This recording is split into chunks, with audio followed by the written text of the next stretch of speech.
With spring training right around the corner, Matt and I have 10 must-watch players that you need to keep your eyes on today's episode of Locked On Fantasy Baseball.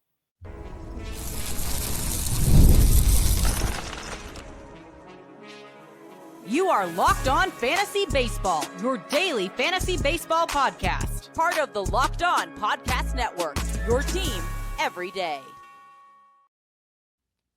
Hello, fantasy baseball fanatics, and welcome to the Locked On Fantasy Baseball podcast, brought to you by the Locked On Podcast Network, your team every day. As always, we're your number one source of fantasy baseball knowledge, and thank you for making us your first listen each and every day. I'm your host, Dominic Martino. You can find me on Twitter at DomMartinoFB. Here, as always, with my brother, my co-host, my partner in crime, Matthew Ane, and you can find him on Twitter at Matthew_Ane. If you're watching on YouTube and you haven't already, hit that little bell below. It will subscribe you to the channel and give you a notification every time we drop a new episode. Or if you're listening on the audio side of things, on a platform like Apple or Spotify that allows 5-star ratings and reviews, we would truly appreciate it if you could do that for us. And guys, this time of year, as we are getting closer and closer to fantasy baseball draft season being here, give us a chance on the Subtext platform. Through Subtext, it's an in-depth personalized experience through text message alerts that are going to go right to your phone, offering so much more than we can in this 30-minute podcast. And this time of year, you're going to be getting our 2025 rankings, sleepers, breakouts, and so much more. And guys, we're really only going to be answering keeper and dynasty questions through Subtext this time of year, so make sure you join us there. The link is in our bio wherever you're listening or watching, and it's available on any of our social media platforms. Today's episode is brought to you by GameTime. Download the GameTime app, create an account, and use the code LOCKEDONMLB for $20 off your first purchase. All right, guys, I kind of mentioned it at the top. Today, we have 10 players that you need to keep your eyes on during spring training. And Matt, you know what? Let's not even, let's just get into it. Let's get into it. Who are we talking about first today, brother? Who do we need to keep our eyes on in spring training? All right. So, I mean, just a little background on the list too. So there's guys either you're seeing for the first time or you're seeing, coming back off injury. And, that's the perfect segue into, our first name here, Sandy Alcantara. Sandy Alcantara plays for the Miami Marlins and, went down to Tommy John's the end of 2023 season. Obviously didn't play at all last year and is working his way back. Sandy Alcantara, we all know who he could be in his, when he's actually healthy and, not dealing with injury. In 2026, when he played 228 innings, he had 207 strikeouts. He had an ERA of 2.28 and a WHIP of, 0.98. Those are fantastic numbers. Then we look at what he did in the following year, where he went down to TJ, only managed to get about 184 innings pitched, 151 strikeouts, a 4.14 ERA, and a 1.213 WHIP. How much of that was actually to, related to the elbow injury and needing TJ and fighting through it, and how much was it of him having, some serious negative regression? Well, you look at the guy's career over the last couple of years and you just go, I don't really know how much I can really relate it to, him regressing in the wrong direction, being that he was only 27 when that injury occurred, and more of, I think he was just fighting through injury. So with Sandy Alcantara, I think that we need to pay attention. I think that the juice could still be there, depending on how the surgery is and how the recovery is going, being that he's definitely outside of the 18-month timeline, which usually is when you start seeing pitchers kind of get back to themselves. You kind of get excited for it. So with Sandy Alcantara, I'm pretty excited to see what he's going to be in 2025, I guess. Wow, it's 2025. In 2025. So I'm paying attention to him closely. I want to see what the control looks like. I'm expecting a lot of guys to be walked because control is the first thing to go. And then, see, what we're getting out of him. As long as he's not getting lit up and giving up hard contact and things like that, I think we can be confident in drafting him. And you're going to see him his draft price kind of go up, but he's still pretty free, 99 in terms of who he is versus his draft price. So he's definitely somebody you don't want to forget and somebody you definitely want to keep an eye on through spring training, which is wild because spring training is next week. Yeah, we are getting there. And with Sandy, Matt, you touched on all the stats and everything. I'm gonna, jump in on the other side of things and just say He's really healthy right now. He started facing hitters in September, has progressed. He's ready to go come spring training, according to himself and everybody in Miami. So it's really going to be an interesting one. Right now, the ADP on Sandy Alcantara is according to Fantasy Pros ADP, which takes about 6 different platforms, draft results, and combines them all. So it's SP 47, pick 150 for Sandy Alcantara. Right now, I have Sandy Alcantara ranked as SP 50, but I feel like Matt said, the ADP is going to move up. My ranking is going to move up once we see him healthy on the mound doing his thing. A lot of upside here, so I definitely think he is somebody we absolutely have to watch. Going into spring training in, as Matt said, 2025 here. So let's talk about this next guy. Let's talk a little bit about Shane Baz. Shane Baz, very interesting case, very injury-prone starting pitcher who does have all the talent in the world. He's still only going to be 26 this upcoming year. Last year, Baz was able to get out 14 starts. He had a 3.06 ERA over that time. He pitched 79 innings, had 69 strikeouts, and a 1.05 whip. And that's the most Baz has thrown in a long, long time. I think that sets him up this year in a decent spot to, I know, especially playing for Tampa, they're not going to push him. So we might see a lot of shorter starts with Baz, especially at the end of the year, kind of depending on where Tampa is, in striking distance. He's a really tough one for me because, like I said, you got to love the upside, the potential with him. It's just going to be really interesting to see how things wind up for the young Shane Baz. Trying to grab his ADP right now. It's pitcher 59. Pick 196. I love that. I have him a lot higher than that. And he's another guy, like, we were talking about Sandy, that was coming off the Tommy John issue. I have Baz up at 35. So apparently I'm way, way higher than ADP on him. I think there'll be some adjustments. If he's rocking and rolling in spring training, I think he could be a strong SP 3-4. Obviously don't have to pay that price. He's curious. I'm curious to see if his ADP comes up at all, because you know what? If not, I'm gonna have a lot of Shane Baz because I'm confident in the talent, and the price right now isn't really where you have to put too much into it. If you get him as your SP 5-6, that's amazing. If you have to pay the price of an SP 4, that's more if he's looking healthy in spring training and everything like that. That's kind of the way I have him ranked at the moment. I do like me some Shane Baz though. Definitely keep your eyes on him. Well said. I mean, SP 4 is where I have him ranked as well. I have him pitcher 44. You look at, all the names around there, and there's maybe like 2 safe names, and then everybody else is pretty much just like, just as risky as Shane Baz at this point. And, a lot of these guys are falling into, SP 5 range, which is fantastic. If your SP 5 is your most risky pitcher, then you're not really mad, because 9 out of 10 times, and if you're an experienced fantasy player, your SP 5 usually isn't your SP 5 by the end of the year. It's very rare. So, it is what it is. It's definitely worth taking a shot with Shane Baz, and Shane Baz has, SP2 upside, hands down. So, Dominic did a great job breaking him down. I'm going to move on. I'm going to talk about. Moving down to 39, by the way. Moving down to 39. Quick on the fly update. Good job. You can move him down a little bit more, I think, but we'll I can. All right. But let's move on. Let's talk about Wyatt Langford of the Texas Rangers. Mr. Spring Training himself, Mr. Trickery. So, with Wyatt Langford, in the season that he had, let's read that off, and then I'll kind of give you a little background of where my head's at with Wyatt Langford. 499 at bats last year, 74 runs, 25 doubles, 4 triples, 16 bombs, 74 ribs, 19 stolen bases, and batted .253. So with that, Wyatt Langford also had one of the most home runs in spring training of a young player before hitting 21 or 22, whatever the record was. And we all got excited. He was getting drafted at pitcher, hitter 50. Well, actually pick overall 54. And, I don't want to get fooled again, because if he's having that kind of, power again, and we're seeing this resurgence of what we saw in last spring, I don't know how much I'm going to trust it. But what I do want to see is he's making good contact. I want to see that he's hitting for average. That is the thing I want to see, because I don't want to buy into the home run hype. I want to see what the peripherals are looking like. Because, how we were all staring at the one figure and him hitting home runs, but what does the rest of this look like? Because it could be very deceiving. He's a very risky pick that if he does what he did in spring training last year, his price is going to go up astronomically, because now they're just like, oh, we were too early on him, sophomore year, here we go.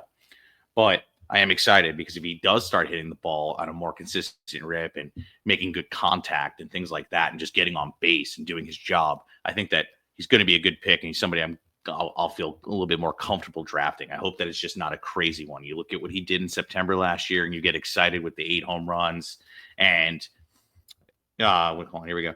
8 home runs, 20 ribs, 7 stolen bases, batted 300 that month. Like, looked real good. Like, that's the exciting encouragement, and that's also what could drive up his draft price between that and a good spring training.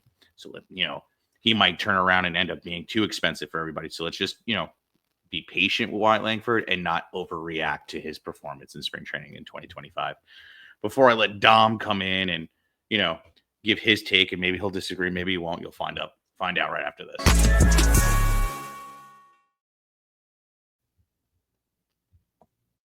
And all right, folks, I love going to live events, whether it's sports, music, theater, or comedy. One of my favorite memories was attending a concert last year. The energy and the excitement was unforgettable. Now GameTime has made it even easier to get tickets for your favorite events with their new feature, GameTime Picks. This feature filters out the fluff to show you only incredible deals on great seats, so you don't have to waste time searching through thousands of tickets. Recently, I was looking for tickets for an upcoming basketball game. Like I tell you guys all the time, me and my dad go like to watch the Knicks play, here in New York. So you know what? I got on the Game Time app, and with Game Time Picks, I found amazing deals and could even see the views from my seat before buying. The super deal was particularly impressive, offering great seats at an unbeatable price. Plus, the app's all-in pricing shows the total cost up front with no surprising fees at checkout. Take the guesswork out of buying tickets with Game Time. Download the Game Time app, create an account, and use the code LOCKEDONMLB for $20 off your first purchase. Terms apply. Again, create an account and redeem the code LOCKEDONMLB for $20 off. Download Game Time today. What time is it? Game time. And then, folks, once again, I want to talk to you guys about our fantasy baseball podcast, Diamond Club, on the Subtext platform. Guys, it's going to be your ultimate baseball companion as this offseason continues to unfold. Rely on Matt and I for our dynamic content, and you're going to get real-time alerts right to your phone, including our 2025 rankings, sleepers, breakouts, busts, and so much more than we can offer in this 30-minute podcast. So stay ahead of your fantasy league by joining the Diamond Club on the Subtext platform, where the path to your victories begin. Subscribe now and elevate your fantasy baseball experience to a new level. And all right, guys, let's jump back in here. Let's talk about some Wyatt Langford, right?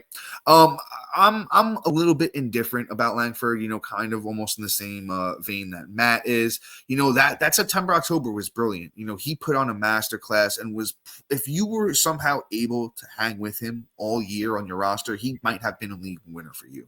Like Matt said, 8 home runs, 7 steals, 20 RBIs, 25 runs. That was in 100 at-bats in 26 games. So we almost had a run in an RBI a game. He hit 300. The plate discipline got better with 13 walks to 24 strikeouts. But, Matt, you were talking about it, but the ADP is getting a little out of control right now. If you go on Fantasy Pros, the ADP is, the 14th outfielder, pick 46. If you go on NFBC I sorted for the last month on NFBC, it's 446 drafts that were done over that time. Langford is the 16th outfielder, pick 48. So, he's up there right now. I have Langford as the 21st outfielder. It seems like I probably won't get much of him, at that price right now. He's good. He's really good. He's gonna be a star eventually. I still think he has it in him, man. I think he's gonna figure it out and just be really, really good. He's got the build, 6 foot, 225. Was the top prospect in all of baseball, 4th pick. Back in 2023. He's going to be really good. I just don't know if I'm paying that price for him, where he's going right now as, top 50 pick. It's a big, big price to pay. It might be worth it. It might not. Just like I said, I want to see him in spring training. If he is doing it again, maybe I will grab him on a team or two. But, if he's slowing down and he doesn't look great, then that price is going to be outrageous. Let's move on to this next guy. Another young player. Let's talk some Jackson Holliday. With Jackson Holliday, man, he's gone the opposite way of Wyatt Langford. The hype is gone. I thought Jackson Holliday was going to be way more highly drafted than he is right now. As of right now, Jackson Holliday is coming off the board, according to Fantasy Pros ADP, as the 17th second baseman, pick 190. He's been absolutely buried. I disagree with it. I failed. I know he didn't do great last year when he got called up, but I failed to understand why we pick and choose the top prospects that we want to believe in and don't believe in when, the results kind of always are, you see similar results to some of these guys. Sometimes you're still taking them, 100 picks later than one another. Right now, Jackson Holliday last year, I'll lead you off the stats, as a 20-year-old in his first 60 games in the bigs with the Baltimore Orioles, of course, 190 at-bats over the 60 games. He had 4 doubles, 3 triples, 5 homers, 23 RBIs, 4 steals, 15 walks to 69 strikeouts, and he hit 189. The plate discipline wasn't there. He looked overwhelmed, but there's a reason he was the top prospect in all of baseball. He will rebound. This draft price is outrageous. I'm going to have a lot of Jackson Holliday on, my fantasy teams this year. Right now, I have Holliday as the 9th second baseman, and I think that's fair. He has the starting spot. I'm telling you, this guy is going to come out ripping in spring training. The ADP will move up. So I think if you get in any early drafts, draft him while you can at this price, because it's not going to last for long. Yeah, no, I completely agree. And you just got to look at it like this too. Like, being 20 years old, and the organization not being patient with him, I don't think was the situation. I think there was just, hey, this is the next step for him in his development, and he was ready for the bigs. It's not like that team really needed him to perform. So therefore, Jackson Holliday belonged there. There's going to be a step forward. It's just a matter of when. And I think it's going in. I'm right there with you. And what I also love too is the fact that he can lean on his dad. His dad is one of the most trusted batting coaches in the league, and a lot of players still to this day that are active go to his father. So he can just be like, "Hey, Dad, it's Sunday dinner. Can we talk about my swing? Can we figure it out? What am I doing wrong?" And kind of adjust. So he not only has just the organization behind him, but he has one of the best hitters as his father that he can lean on and get the experience and learn how to adjust. So I think Jackson Holliday is going to be fine. He's a serious value this year. The only thing is we might see his ADP explode the second we start seeing him do exactly what we thought. So he's completely one of the most volatile players in all of spring training. So the hype might also go too far. So don't be surprised if he's also being drafted top 50 after spring training, if he just has an electric spring training. So we'll see. But anyway, let's move on. Let's talk about Shane McClanahan. You can obviously tell I love guys coming off TJ this year, but Shane McClanahan is another one. It's just crazy how many guys just had talent that happened to go down to TJ this year. And Shane McClanahan is one of them. I have him ranked as the 15th overall pitcher for me. And I think he's going to pick up right where he left off. He's, again, 2 years removed from TJ, got at the beginning of 2023, if I'm not mistaken. And, I think there was talks of possibly him getting in there at the end of the year, but they chose not to, which is fine with me. But the kid has just been absolutely incredible since the day he came up to the league. And, I think it's just going to continue. He's going to be 27, 28 this year now. It's just you can't give up on that talent. What we saw in 2022, I think, is a strong factor of what we're going to see for the rest of his career, if not even better. 166 innings pitched and 194 strikeouts, a 2.54 ERA, and a whip of 0.92. He's absolutely insane. And even leading up to him getting TJ, he had a fantastic season where he still had a 3.29 ERA and 121 strikeouts and 115 innings pitched. The kid is absolutely incredible. We're only at the precipice of what he can do, and we're about to really start hitting the prime years for a pitcher. I am super excited for this kid to come back. We're going to see a higher whip this year, possibly a little bit more of an inflated ERA, because I think the early struggles are due to come. But I think he finishes as a top 15 pitcher with top SP1 upside for this year. Do not be surprised if this kid is one of the best picks in your draft. So keep an eye out, because I think we're going to see it right from the jump. Yeah, man, I'm with you that I love Shane McClanahan. I think the ranking's aggressive. I think the ranking is more of where he could end the season, right? If everything goes right, I think we could be drafting him as a top 15 guy next year. So the big thing, I will mention this too. I'm sure if you've been paying attention, you might have heard this. If you guys haven't, I'll tell you now. So the Rays getting a new field. They're not playing in their home field, this upcoming year. So they're playing in a park that's a little bit more hitter friendly. I had Shane McClanahan right up there with where you had him. I moved him down to 27. ADP on him is SP 36 according to Fantasy Pros, pick 120. I think he's a little bit safer if you can grab him as your SP 3. I think that's the sweet spot for him. If you have to jump him up higher, I mean, if he comes out rock and roll in spring training, right? He's throwing out, if he ends spring training like a 5-6 inning start, 10 strikeouts, 1 earned run, no walks, great, sure. I'll lock in with you, and I'll be in step with him on getting him up as more closer to an SP2. Right now, I want to see him shake the rust off. As you said, when you see pitchers come back from injury, the last thing that comes back is the control.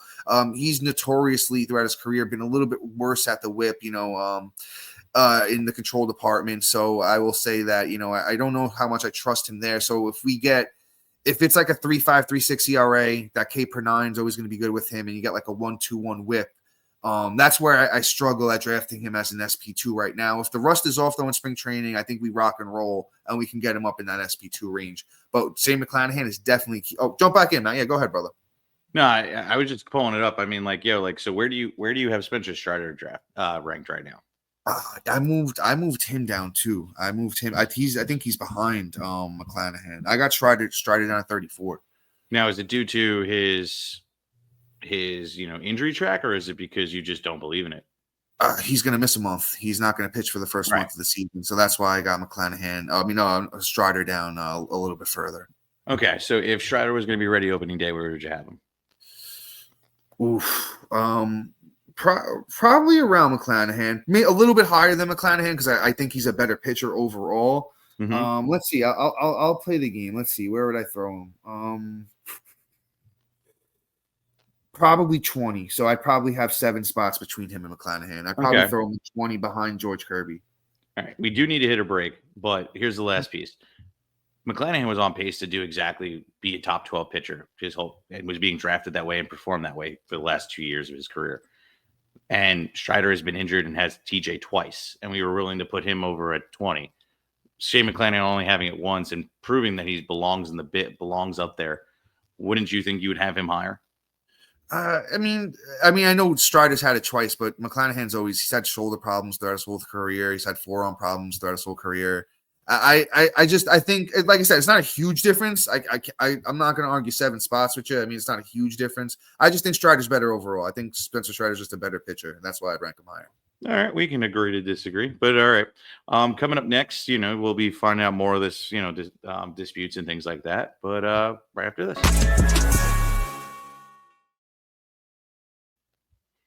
Okay, the big game is almost here, and there's no better way to make it even more exciting with Prize Picks, the best place for daily fantasy sports with over 10 million members and billions in winners awarded every single day. Prize Picks makes it fun and simple to get in the action.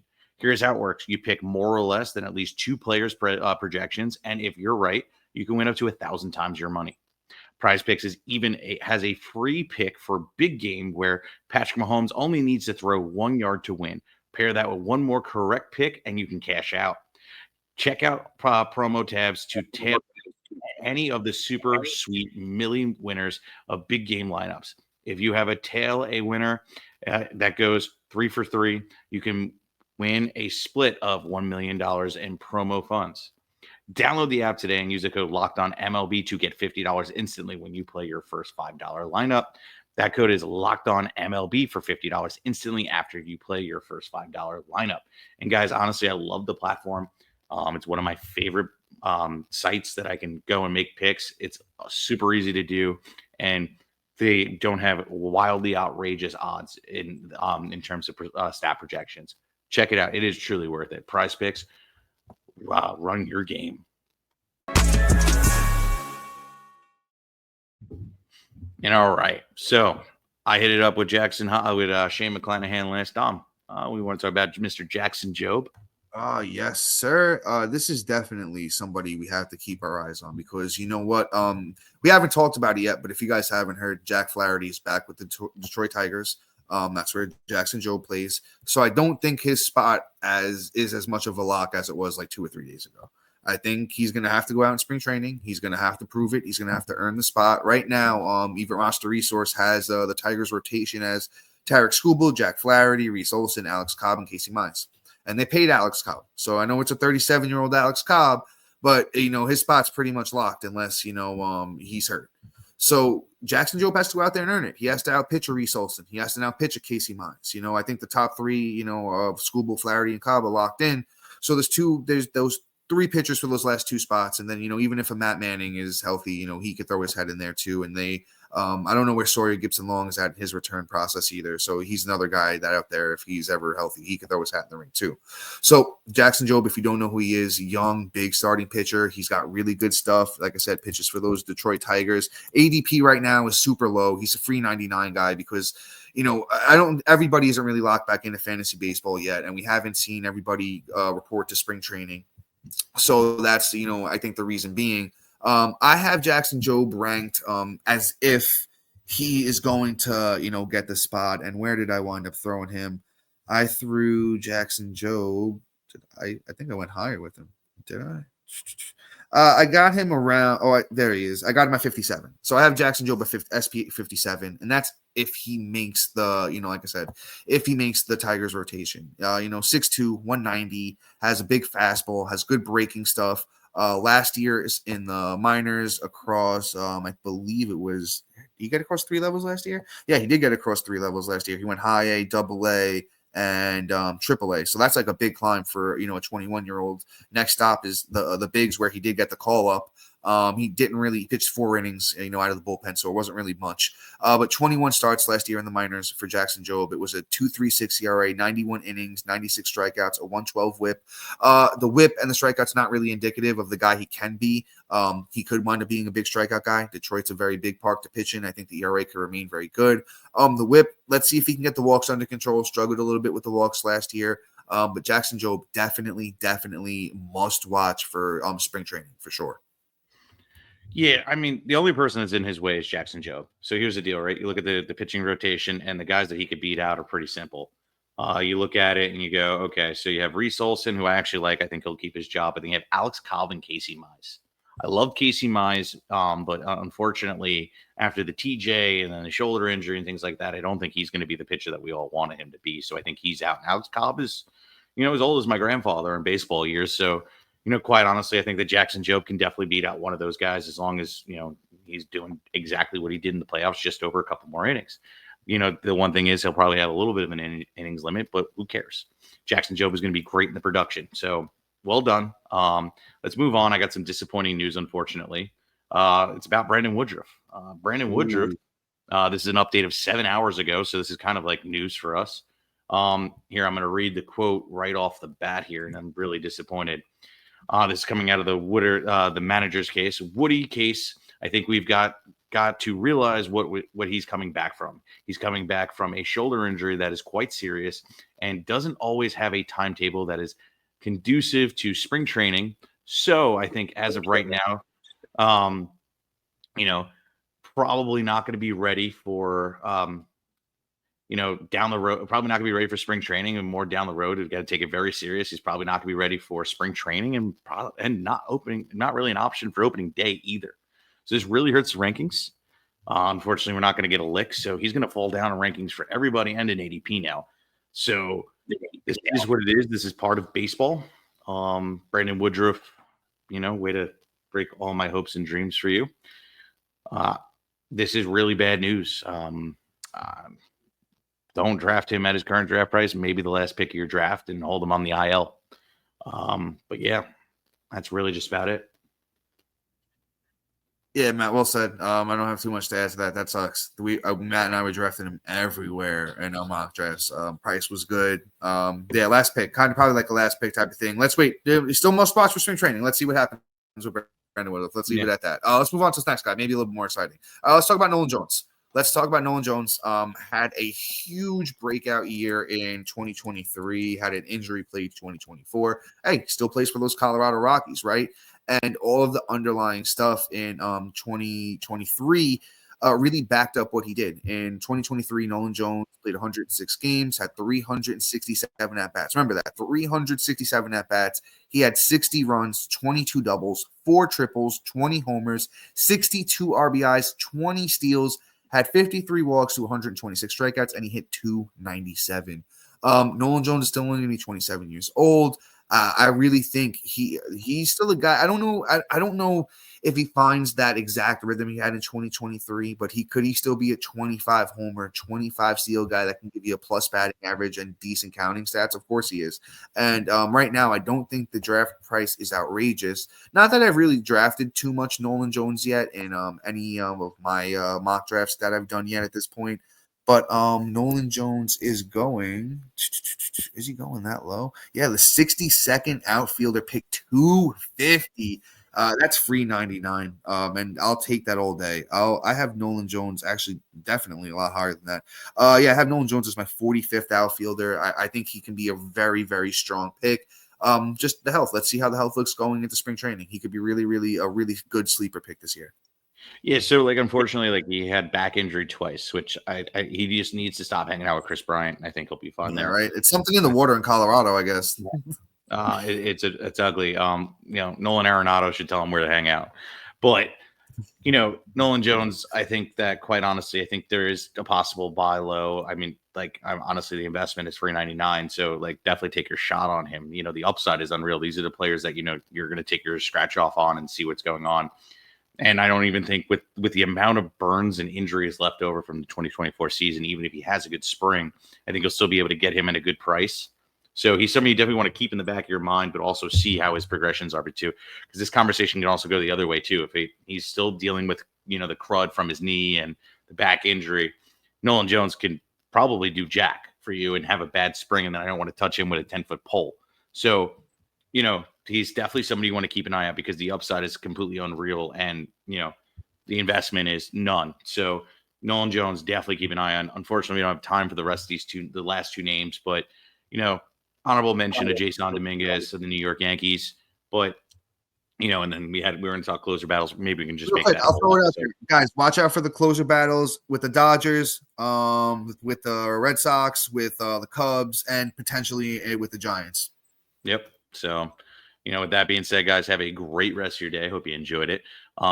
Please like, subscribe, comment, rate, review, share this show with everybody and even your friends. You may have an advantage because you have better information than them because you watch the show. But I promise you're not as good and you're not putting yourself to the test unless you share it. So please do that. And when you're done checking us out, check out our boy Sully over at Locked On MLB. Puts on a great show and gives you real coverage all baseball long, guys. Have a great rest of your day. Peace out.